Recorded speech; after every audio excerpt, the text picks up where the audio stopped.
Olá, sejam bem-vindos. Hoje nós vamos abordar o tema O Cego de Jericó. Está no capítulo 44 da obra Caminho, Verdade e Vida. E quem vem nos auxiliar para elaborarmos mais sobre este título é a nossa convidada Karina Kissimi. Seja muito bem-vinda, Karina. É sempre bom estar aqui na tua companhia. Olá, Rosemary. Olá, os queridos internautas. É sempre uma alegria imensa estarmos aqui em mais um programa da Palavras Consoladoras. Que bom. Karina, Jesus faz uma pergunta muito importante para o cego. Que queres que eu te faça? E o cego responde: Senhor, que eu veja. O propósito desse cego honesto e humilde deveria ser o nosso em todas as circunstâncias da vida? Com certeza, né? O cego fez uma pergunta para Jesus, quer dizer, Jesus fez uma pergunta para o cego, indagando o que queres que eu faça. A gente tem que entender a profundidade desse diálogo. Quando Jesus olha para esta criaturinha e pergunta: "Que queres que eu faça?". Então significa que o cego, ele foi ao encontro do mestre em busca de respostas para uma problemática que ele estava enfrentando na sua vida. Qual a problemática? Ele não tinha visão. Então ele queria a cura. E aí ele responde para Jesus: "Que eu seja curado". Então, Jesus restitui a visão ao cego, e aí a gente pode fazer muitas e muitas reflexões. Porque o cego que se apresentou a Jesus pode ser qualquer um de nós. E aí ele pede só uma coisa. Ele só queria que a sua visão fosse restituída. E nós muitas vezes nós ficamos fazendo inúmeros petitórios para a espiritualidade, querendo a nossa cura física tão somente. E a proposta de Jesus é muito além da cura física, é a cura espiritual. Porque a pior cegueira não é a cegueira dos olhos materiais, é a cegueira dos olhos com relação à espiritualidade. É quando a gente não consegue olhar para dentro de nós, ver as nossas imperfeições, as nossas dificuldades e buscar ajuda junto à espiritualidade, rogando que nos auxilie na cura dos males que a gente carrega dentro de nós. Então, é um diálogo muito importante para o nosso aprendizado, simples e que remete à indagação do Cristo. Você veio até mim buscando algo. E que algo é esse que você busca? E ele não ficou titubeando com outras outras perguntas ou outros petitórios, vamos assim dizer. Ele foi claro que eu restabeleça a visão. Então, essa citação do Evangelho, esse ensino do Evangelho é muito profundo, porque ele vem justamente quando nós deveríamos buscar a cura da nossa alma.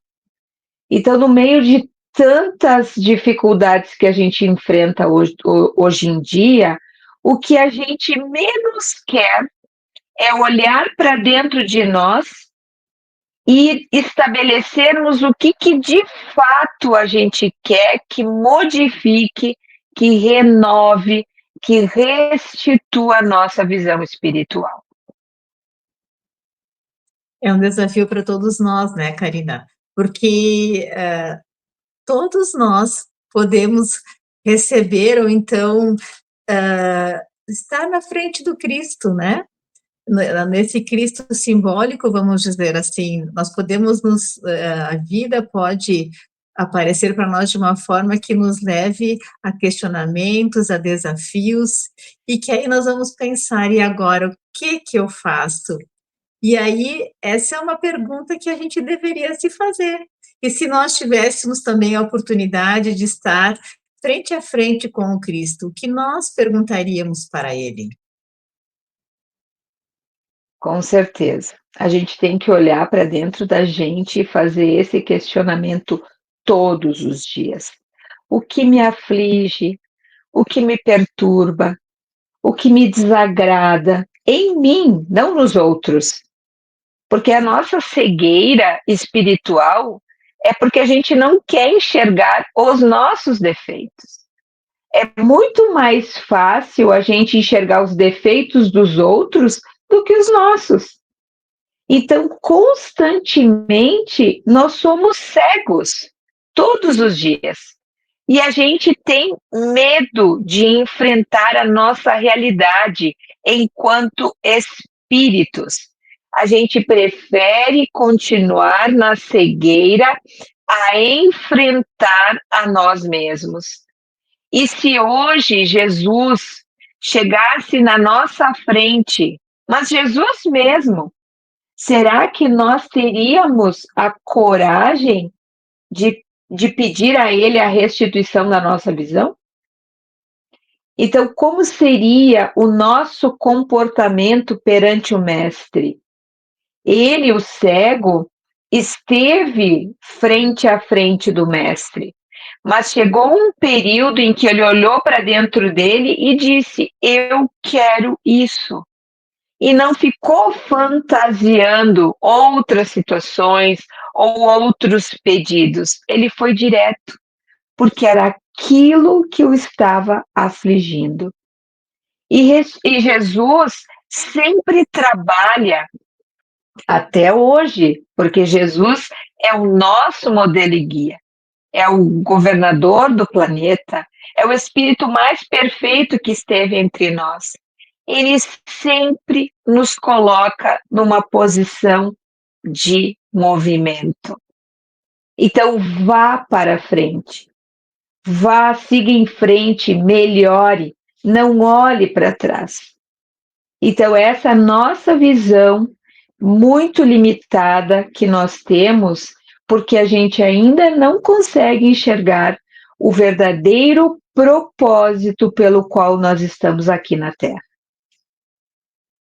E, Karina, o que nós podemos deixar, então, de dica, afinal de contas, né, dicas práticas que, inclusive, Santo Agostinho deixou, que a gente tem que se conhecer a si mesmo para começar a saber como a gente é, como a gente age dentro do nosso cotidiano, mas principalmente dentro do lar. Se nós fizermos essas observações, com certeza nós saberíamos o que perguntar para Jesus, não é mesmo? Com certeza. Às vezes a gente tem que chegar na frente do espelho e se enxergar, sabe? Conversar conosco. Dizer, mas o que me aflige, o que são circunstâncias que me perturbam tanto? Por que eu não consigo? Por que me falta disciplina? Por que eu tenho tantas dificuldades nos relacionamentos familiares? Com o meu esposo, com a minha esposa, com os meus filhos, com os meus familiares? Por que eu carrego ranço dentro de mim? É isso que a gente tem que se perguntar. E quando nós não temos a resposta imediata, nós temos, através da doutrina espírita, né, a bênção de saber que nós viemos também com o passado e que às vezes a gente não vai conseguir solucionar e não ter respostas, mas que a humildade de a gente aceitar, né, com doçura, com afabilidade, tudo isso já vai nos auxiliando para que a gente, aos poucos, vá tirando, então, essa cegueira que a gente tem. Karina, nós estamos chegando ao final desse nosso encontro. Deixe para nós aqui, então, as tuas últimas considerações. Que a gente olhe mais para dentro de nós, que a gente ore mais, que a gente seja mais honesto conosco todos os dias. E a gente nunca deve deixar de orar, porque a oração, ela nos nimba de luz, ela nos desnuda das nossas imperfeições, das nossas mazelas, porque ela nos coloca em humildade perante a espiritualidade. Muito bem, então. Agradecemos a tua presença aqui, Karina, é sempre um privilégio. Agradecemos a todos os internautas, um fraterno abraço a todos, com muita paz e as bênçãos no coração de todos.